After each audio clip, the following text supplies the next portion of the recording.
మొన్న చెప్పావు కదా ఇండివిజువల్ గేమ్ ఆడడానికి వచ్చాను, అందుకే డబ్బులు తీసుకెళ్ళి పవన్ కి ఇచ్చావా? మీకేంటి ప్రాబ్లం? వాళ్ళ ఇష్టం అది.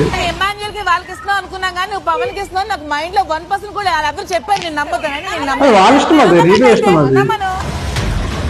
అసలు మర్యాద ఇవ్వడం రాదు నీకు, అసలు మాధురి మర్యాద ఎక్సెప్ట్ చేస్తుంది అది స్థితి నుంచి. అయినా వాళ్ళు అడుకుంటారు. మాధురి వాళ్ళ ఇష్టం వాళ్ళు ఇచ్చుకుంటుంది, రీతి తన ఇష్టం తన నచ్చిన వాళ్ళు ఇచ్చుకుంటుంది. ఈవెన్ రీతి కూడా సేఫ్ గేమ్ ఆడుతుంది ఫస్ట్ నుంచి. ఒక రిలేషన్ మెయింటైన్ చేస్తూ ఎవరైతే తనకి సపోర్ట్ చేస్తారో వాళ్ళతో మంచిగా ఉండడం అలా మెయింటైన్ చేస్తుంది. మాధురి కూడా తక్కువేం కాదు. వచ్చిన కొత్తలో ఒకలా ఉంది, ఇప్పుడు ఒకలా ఉంది. ఇప్పుడు గేమ్ ఆడుతుంది. ఇద్దరు బాగానే ఆడుతున్నారు. చూద్దాం ఏమవుతుందో.